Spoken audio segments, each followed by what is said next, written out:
Welcome to NN classes. मेरे छात्रों, कैसे हैं आप सभी। मेरा नाम कुलदीप कुमार है और अभी तक हमने जो अध्ययन किया वो संगम वंश का थोड़ा सा संदर्भ लिया। और संगम वंश में देखते हैं कि बहुत ही महत्वपूर्ण टॉपिक है ये छात्रों, और इसमें से पूछता भी बहुत है।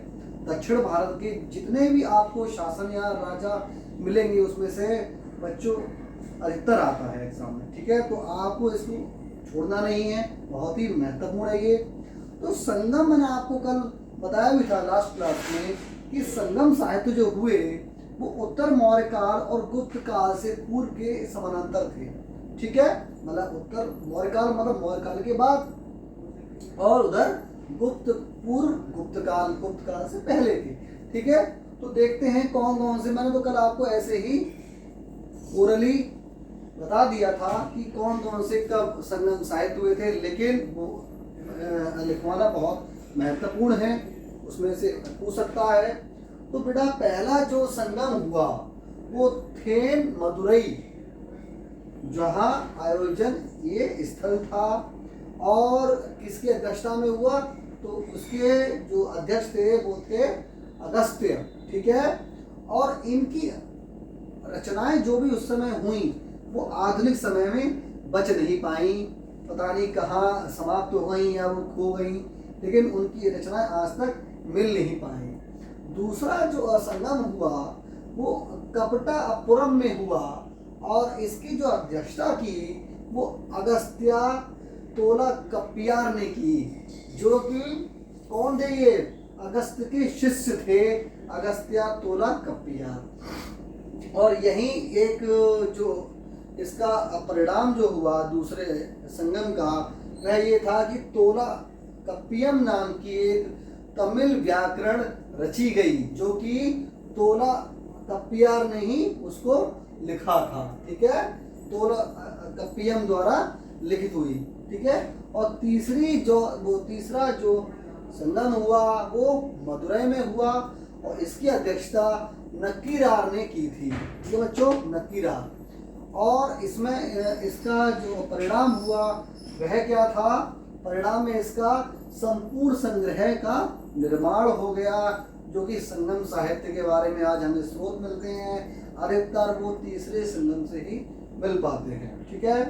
तो अब इसमें हम देखते हैं कि 8 प्रमुख संकलन हुए, जिसमें से 6 संकलन हमें प्राप्त हुए। तो 8 संकलनों को क्या कहा जाता है बेटा, जहाँ जो शब्दावली है बहुत महत्वपूर्ण है, और ये मैंने जो लिखा है बहुत ही महत्वपूर्ण है, इसमें से प्रश्न आना ही आना है, और गत वर्षों में भी इसमें से प्रश्न आ चुके हैं, ठीक है। तो इसमें जो शब्दावली है, जो शब्द लिखे गए हैं, जो मैं आपको अभी बोलूँगा, थोड़े से आपको मतलब याद होने में मुश्किल होगी, लेकिन आप 2 से 4 बार मेरे वीडियोस को आप देखोगे तो आपको वह शब्द भी अच्छे से याद हो जाएंगे, ठीक है। और महत्वपूर्ण है, ज़्यादातर ये बेटा जो शब्दावली है वो दक्षिण भारत में जो भाषाएं हैं, तमिल भाषा वगैरह, उसके ही शब्द हैं, इसलिए थोड़ा याद होने में थोड़ी एक समस्या सी आती है, लेकिन आपको वो याद हो जाएंगे। आप बस मेरी वीडियो को 2 से 3 बार देख लेना, आपको शुरू हो जाएंगे, ठीक है बेटा। तो हम देखते हैं, तो पहला क्या है इसमें, ठीक है। तो पहला इसमें है एट्टुकाई। तो एट्टुकाई क्या है, यह है 8 संग्रह, ठीक है। इसमें 8 संग्रह थे और जिसमें से 6 शामिल थे, ठीक है। दूसरा है पुत्रुटपट्टू। तो पुत्रुटपट्टू में क्या है, इसका मतलब क्या है, 10 गीत हैं, जिन्हें 10 पत्तू भी कहा जाता है, 10 गीत हैं, इसमें से 9 शामिल थे। और ये जितने जो संकलन उस समय लिखे जा रहे थे, यह, ठीक है, वो 3री शताब्दी ईसा पूर्व में इनकी रचना हुई थी। इसके बाद है एट्टुतोकाई व पट्टू, ठीक है बेटा। तो ये क्या थे, ये भी एक संकलन थे, और इसमें भी गीतों की रचनाएं हुई थी, ठीक है। संकलन में कुल मिलाकर 2381 कविताओं की रचना की गई थी और इन कविताओं की जिन्होंने रचना की थी वह कुल 473 कवियों ने मिलकर की थी। ठीक है, जिसमें प्रमुख है तोलाकप्पियम। वो मैंने आपको अभी बताया थोड़ी देर पहले ही कि जो दूसरा संगम हुआ था उसमें तोलाकप्पियार द्वारा तोलाकप्पियम ने क्या क्या इसमें लिखी थी, तमिल व्याकरण। ठीक है, और इसकी पहली दो पुस्तकें जो हैं वो संगम साहित्य के संग्रह का हिस्सा हैं। मतलब तोलाकप्पियम की पहली जो दो पुस्तकें हैं वो संगम साहित्य का हिस्सा है, संगम साहित्य से ली गई हैं। ठीक है, अब बहुत महत्वपूर्ण है ये टॉपिक, मतलब ये है मैं जो आपको बताने जा रहा हूँ। अगात्तियम, ये बेटा क्या था? जैसे तोलाकप्पियम थी तमिल व्याकरण, ऐसे ही इससे पहले क्या थी? अगात्तियम। ये तमिल व्याकरण पर पहली ज्ञात पुस्तक थी। मतलब तोलाकप्पियम से पहले अगात्तियम जो थी वो तमिल व्याकरण पर पहली ज्ञात पुस्तक थी, जो कि संत अगाथियार द्वारा लिखी गई थी, रची गई थी। ठीक है, और यह ऐसा कहा जाता है कि वह इस पुस्तक को वह भगवान शिव से लेकर आए थे। ठीक है, तोलाकप्पियार संत अगाथियार के शिष्य थे। ठीक है, और इनमें ज़्यादातर जो रचनाएं की गई हैं वो दो व्यापक विषयों पर की गई थी, जिसमें पहला था अतम। ये क्या था? इसका अर्थ है प्रेम। ठीक है, और दूसरा पुरम, इसका अर्थ है बेटा युद्ध। तो अतम और पुरम पे ये दो रचनाएं लिखी गई थी। ठीक है, और इसमें संस्कृत क्या क्या है? अच्छाई बुराई पर, अच्छाई की बुराई पर जीत, या राज्य के बारे में भी विश्लेषणात्मक इसमें ज्ञान है। और इसमें दो प्रमुख और क्षेत्र थे, वर्णनात्मक और उपदेशात्मक। ठीक है, तो पहला जो है वो मेला कनाक्कू मेला कनाक्कू है। इसका अर्थ क्या है? वर्णनात्मक, जिसमें 18 बड़ी रचनाएं शामिल हैं, जिसमें 8 संकलन हैं और 10 काव्य हैं, जो कि वीर रस से संदर्भित हैं। ज़्यादातर उसमें जो कविताओं में वीर रस का प्रयोग हुआ है, वीर रस झलकता है। ठीक है, और दूसरा था किला कनाक्कू। तो किला कनाक्कू जो है वह उपदेशात्मक स्रोत है, जिसमें 18 छोटी रचनाएं शामिल हैं। और यह बेटा अब इसके बाद जो मैं आपसे बोलने जा रहा हूँ ये प्रश्न आ चुका है, बहुत महत्वपूर्ण है। क्या है? तिरुवल्लुवर। तिरुवल्लुवर जो है वो तिरुक्कुरल की एक रचना है, जिसे तमिलनाडु का 5वां वेद की संज्ञा दी गई है। जैसे हमारे 4 वेद हैं, ऋग्वेद, अथर्ववेद, सामवेद और यजुर्वेद, तो ऐसे ही तमिलनाडु का एक 5वां वेद तक की इसे संज्ञा दी गई है। वह कौन सा था? तिरुवल्लुवर की रचना तिरुक्कुरल। ठीक है, ये बाद में जो रचना थी शिलप्पाधिकरम, उसके बाद लिखी गई थी। तो उसके बाद जो है वह शिलप्पाधिकरम, जो कि कोवलन की प्रेम कथा पर आधारित थी। जो बेटा ये काव्य है, ये प्रश्न पूछ चुका है कि शिलप्पाधिकरम जो है वह किससे संबंधित है? तो वो कोवलन की प्रेम कथा से संबंधित है, जो कि उसकी पत्नी थी कोवलन की कनग्गी। वह अपनी पत्नी से ज़्यादा वहाँ उस समय कावेरी पट्टनम की एक गणिका थी, जो कि आप जानते हैं गणिकाएँ कौन होती थी? वैश्याएँ उस समय होती थी, उनको गणिका नाम से संदर्भित किया जाता था। तो गणिका से, जिसका नाम क्या था? माधवी, उसके बीच में प्रेम कथा है। किस किस के बीच में? कोवलन और माधवी गणिका के बीच में। और उसका संग्रह किस ग्रंथ में है? तो बेटा उस ग्रंथ का नाम है शिलप्पाधिकरम करम। ठीक है, ये प्रश्न भी आ सकता है और ये आया हुआ भी है। उसके बाद दूसरा है मणि मेखलाई। मणि मेखलाई भी क्या है, यह भी प्रश्न इंपॉर्टेंट है, हो सकता है। तमिल काव्य की ओडिसी, मणि मेखलाई को तमिल काव्य की ओडिसी कहा जाता है। ठीक है, यह कोवलन और तमिल, हाँ मणि मेखलाई में क्या है, मणि मेखलाई में यह है जो कोवलन और माधवी है उसके उनसे जो जन्मे पुत्र हैं उनकी उसमें कहानी है मणि मेखलाई में, इसलिए इसे तमिल काव्य की ओडिसी भी कहा जाता है। ठीक है, अब बात करते हैं 3 आरंभिक राज्य जिनका हमें बेहद इंतजार था, पांड्य, चोल और चेर, बहुत महत्वपूर्ण है। तो वेंडार जो थे वो सत्तासीन राजा को उस समय वेंडार कहा जाता था। ठीक है, फिर तमिलाकम जो क्षेत्र था, कौन कौन से क्षेत्र थे तमिलाकम, अर्थात ताम्रपानी, तो ताम्रपानी सिंगल कहो ताम्रपानी कहो, लेकिन दक्षिण भारत में क्या कहेंगे उसे, ताम्रपानी, जिसका अभिप्राय क्या था, श्रीलंका। ठीक है, और वेगई की घाटियों में पांड्य का शासन था।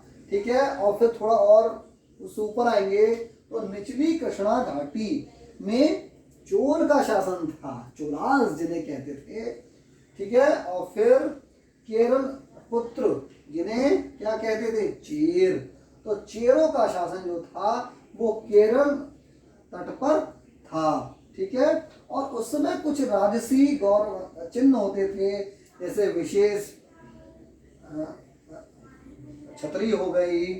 ठीक है, और आपके इसमें ढोल हो गए, कर्मचारी वगैरह, ये इस टाइप से उनके राजस्व या गौरव चिन्ह थे। इनके अधीनस्थ जो शासक थे उन्हें क्या कहते थे ये छात्रों, वेलिर या सामंत, मतलब सामंत को तमिल भाषा में क्या बोलते थे, वेलिर। ठीक है, आ सकता है, महत्वपूर्ण है थोड़ा। अब आप इसको लिख लें, मैं आपको लिखने के लिए समय दे देता हूँ, वीडियो के साइड से हट जाता हूँ, तब तक मैं एक गिलास पानी भी पी लेता हूँ। ठीक है प्रिय छात्रों,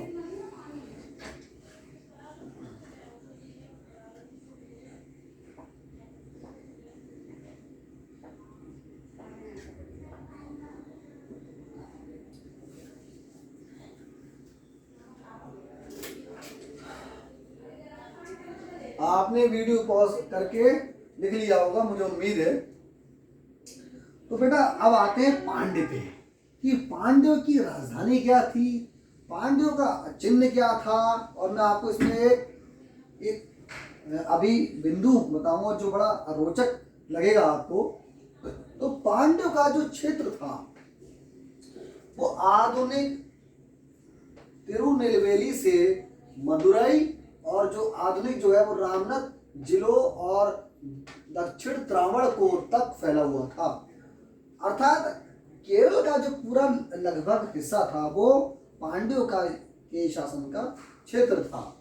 ठीक है, अच्छा इनकी राजधानी क्या थी, मदुरई। पांड्यों की, सॉरी मैंने अभी थोड़ा आपसे कुछ गलत कह दिया, पांड्यों का बेटा जो क्षेत्र था वो तमिलनाडु का दक्षिणी क्षेत्र था, केरल का क्षेत्र तो आपका चेरों का था। ठीक है, सॉरी बेटा। तो इसमें क्या था, इनकी जो राजधानी थी वो क्या थी, मदुरई, और पांड्यों का राज चिन्ह क्या था, मछली। पांड्यों का राज चिन्ह क्या था, मछली थी। और बंदरगाह इनका प्रमुख, जहां से सामान वगैरह निर्यात और आयात होता था, और वो बेटा कौन सा था बंदरगाह, कोरकई। ठीक है, दूसरा शासन जो है वो है चोल का।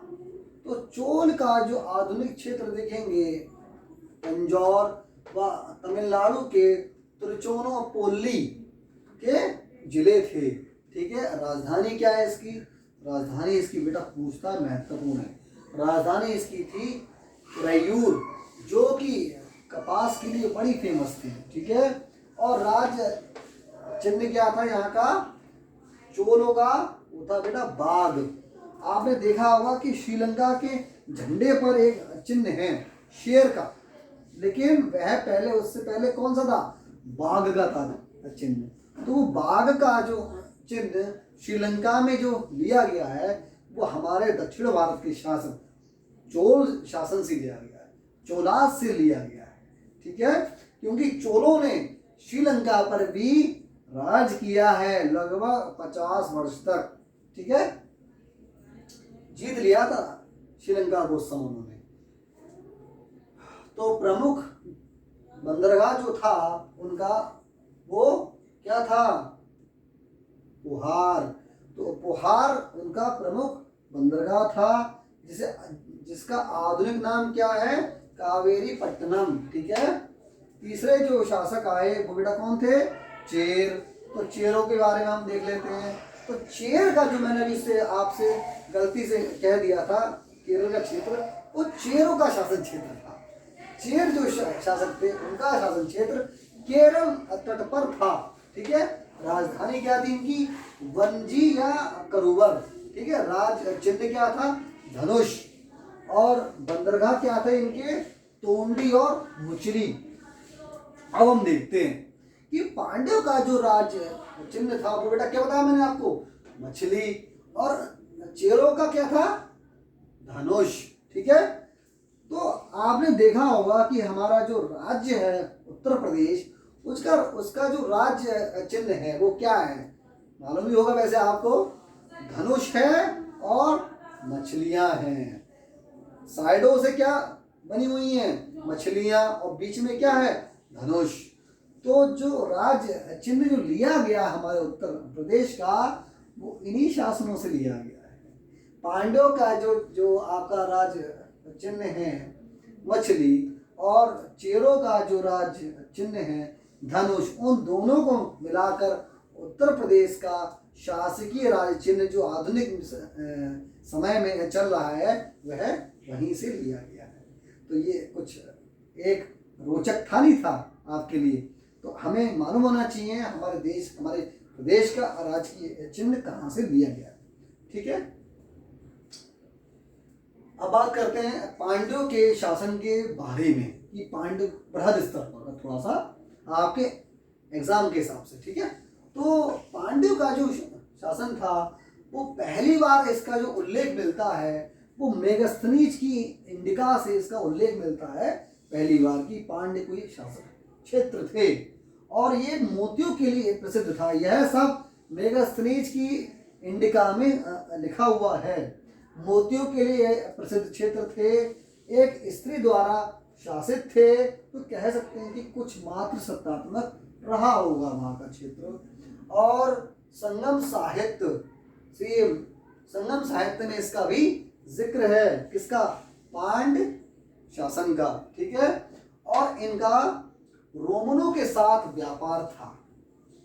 रोमनों के साथ क्या था इनका, व्यापार, ठीक है। और ऐसा कहा भी जाता है कि रोमन साम्राज्य में जो रोमन सम्राट थे ऑगस्टस, उनके पास भी पांड्यों ने अपने राजदूत भेजे थे, ठीक है। और क्या है इसमें देखते हैं। और ये जो पांड्य जो शासक थे वो वैदिक यज्ञों का पूर्ण रूप से निष्पादन करते थे और उस समय तथा कथित ब्राह्मणों का प्रभुत्व पूर्ण रूप से था पांड्य शासन में, ठीक है। और नेडियोन पलशोल है मुदुकम, मतलब क्या है इसका छात्रों, नेडियोन पलशोल है मुदुकुडम, यह जो कौन थे, राजा थे। और दूसरे जो प्रमुख राजा रहे हैं उनके बारे में हम देख लेते हैं। नेडोंजेलियन प्रथम, इसके बारे में देखते हैं भाई। ऐसा माना जाता है कि सिलप्पादिक्रम, इसके बारे में अभी आपको बताया भी था लास्ट, अभी थोड़ी देर पहले ही, सिलप्पादिक्रम के जो नायक थे कोवरन की मृत्यु का जब इन्होंने आदेश दिया था तो इन्हें महसूस हुआ कि कोवरम को मैंने मृत्यु का जो आदेश दिया है वो शायद गलत दे दिया था। तो इन्हें उसका पश्चाताप हुआ और उसी के दुख में, विलाप में इनकी भी मृत्यु हो गई थी, नेडोंजेलियन प्रथम की। ठीक है प्रिय छात्रों। फिर उसके बाद दूसरे शासक आए, नेडोंजेलियन द्वितीय। ये इन्होंने चेर, चोल और 5 सामंतों को युद्ध में हराया था, जिसे प्रमुख रूप से तलैया लंगनम के युद्ध के नाम से भी जाना जाता है। किस नाम के? उसका नाम था तलैया लंगनम का युद्ध। ठीक है। और ऐसा कहा भी जाता है कि इन्होंने चेर शासक को बंदी बना लिया था और एक इनके समय का रॉक एडिक्ट्स प्राप्त हुआ है जिसे बोलते हैं मंगुलम। तो मंगुलम के 2 तमिल ब्राह्मी अभिलेख प्राप्त हुए हैं। वो इसके अधीनस्थ जो शासक हैं या इनके रिश्तेदार द्वारा जैन सन्यासियों को कुछ उपहार दिए गए हैं। मतलब जैन सन्यासियों को उपहार देने का क्या करते हैं, वो उल्लेख करते हैं। कौन सा अभिलेख? उन अभिलेख का नाम है मंगुलम के 2 तमिल ब्राह्मी अभिलेख। मतलब उनमें जो लिपि यूज हुई है वो ब्राह्मी लिपि प्रयोग में की गई है। ठीक है। दूसरा है अलगर मलाई का अभिलेख। वो क्या वो करता है उल्लेख? उसका है कातु मारा नतान, जो कि चेरो का पांड्यों का एक राजकुमार था या उसका अधीनस्थ शासक था। ठीक है। अब बात करते हैं चुलास के बारे में। ठीक है। यहाँ तक पांड्यों में इससे ज्यादा पूछता नहीं है, पांड्य भी और आएंगे लगभग ये 200 ईस्वी से लेके 800 ईस्वी के बीच ये लोग बिल्कुल ही शांत हो गए थे। ठीक है। चोल, पांड्य, चेर। फिर बाद में फिर इनका और शक्तिशाली रूप से उदय हुआ। ठीक है। तो अब बात करते हैं चोलों की। तो चोल शासक को किस नाम से जाना जाता है, उनके किस क्षेत्र के नाम से भी जाना जाता है? आप देखना भूगोल का मैप। तो भूगोल के नक्शे में भारत का जो नक्शा आप देखना, उसमें आप ये देखेंगे कि दक्षिण पूर्व का जो क्षेत्र है नीचे, उसे क्या कहते हैं? कोरोमंडल। वो कहाँ से लिया गया है? वो प्रिय छात्रों चोलों के शासन क्षेत्र से ही लिया गया है। ठीक है। तो इन्हें इनके शासन क्षेत्र को क्या कहते थे? चोलामंडलम या कोरोमंडल। चोलामंडलम या कोरोमंडल। इनका शासन क्षेत्र कहाँ से लेके कहाँ तक था? वो पेन्नेर व वेलर नदियों के बीच इनका शासन क्षेत्र था। आप देखेंगे पेन्नेर जो नदी बह रही है वो आंध्र प्रदेश के आसपास बह रही है और वेलर जो है वो मदुरई से थोड़ा ऊपर आप जाएंगे तो उधर बह रही है। तो पूरा शासन क्षेत्र जो था वो चोलों का शासन क्षेत्र था। ठीक है। और इनकी राजधानी क्या थी? उरैयूर, जो कि कपास के व्यापार के लिए बड़ी प्रसिद्ध थी। कपास का यहाँ बड़ा व्यापार होता था। ठीक है। इनके पास क्या थी? कुशल नौसेना। चोलों के पास जो सबसे बड़ी इनकी शक्ति थी इन तीनों में, वो थी उनकी कुशल नौसेना। कुशल नौसेना की वजह से ही उनका जो व्यापार होता था वो स्वर्णद्वीप, चीन, है ना, और आपके जो सुमात्रा है और जावा द्वीपों तक उनका व्यापार होता था। और श्रीलंका पर उन्होंने जो शासन किया है वो केवल और केवल अपनी नौसेना के कारण ही किया। ठीक है। और क्या है कि उनके एक शासक थे एलारा। तो एलारा ने श्रीलंका पर लगभग 50 वर्षों तक शासन किया है। ठीक है।